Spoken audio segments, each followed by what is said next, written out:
This story comes from Reddit, r/NoSleep, and the user that submitted it is NoobNoSleeper. I hit something strange on the road. Now it's following me. As I stood over the carcass laying in front of me, I felt like I couldn't move. Maybe there was some residual shock from the crash, but I feel that it was just a small part of it.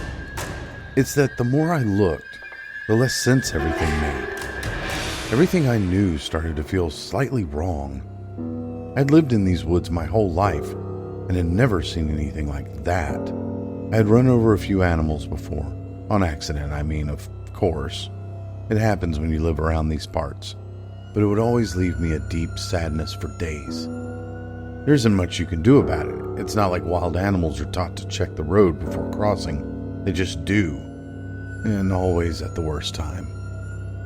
It felt different this time. Something inside me told me it was a good thing this happened.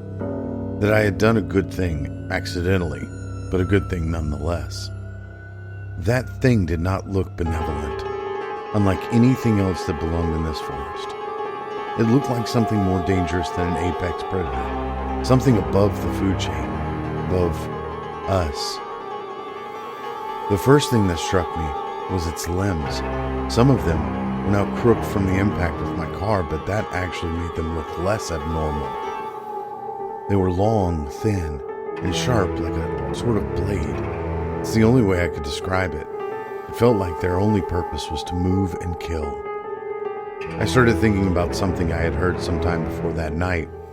A couple of hunters had warned the town that something new was living in the woods. They had found a dead bear while out hunting, but said that what killed it couldn't have been a wolf or a big cat of some sort, since it wouldn't make sense for them to cause a scene like the one they had found. They said there was blood everywhere. The bear had its rib cage sliced open and its heart ripped out. What killed it didn't take a single bite out of the body, and neither did any of the other animals. It's like something had marked its territory and asserted its dominance in the woods. They said the forest looked deserted, that it was completely silent as if something had scared everything away. No one believed them at that time. The town just issued a wolf warning some days later, and it wasn't even the first time they came into town, so no one got too worked up about it. That story made a lot more sense now. Its skin was of a dark tone. More specifically, it reminded me of the dark blue color fingers turn when they get frostbite. It also had this weird quality of blending with the darkness, like a camouflage of sort, but for shadows. The edges of the body kept blending with the darkness of the asphalt. Where I live, nights are very dark, so it's probably why I couldn't notice it in time to react. The road I travel for work or go home is full of blind turns, and it's while I was driving one of those that the accident happened.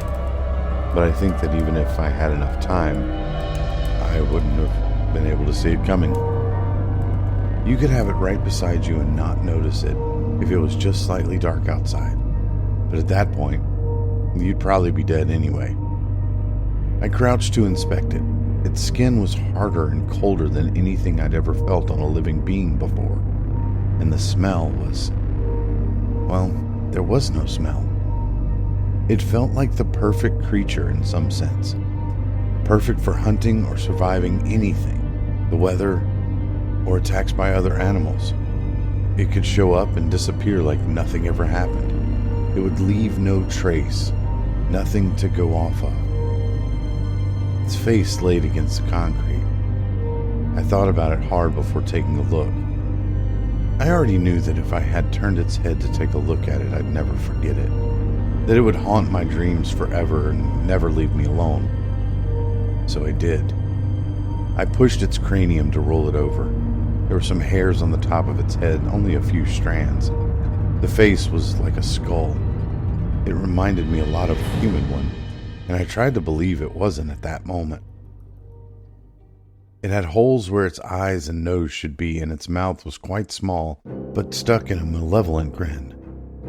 It looked like the head of a corpse left to rot but that never fully did. I looked at its lifeless face for a while. I waited for it to open its eyes and look at me because I feared that if I turned around and headed back to my car, it would get me. That it would rip me apart and steal my heart like it did with that bear. Then, it twitched. A jolt of life coursed through its body. I dropped its head, fell back on the cement, and backed away as that thing, while struggling, began to stand, lifting one limb after another.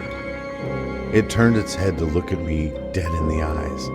There was a dim light inside its eye sockets, and it was enough to read what it was feeling. That thing was full of anger, spite, and hate, but for some reason toward me, as if we had met before, as if I had wronged it even before hitting it with my car. It probably wasn't an accident after all. It was just trying to get close to me. A light coming from behind us interrupted the moment. It was my dad.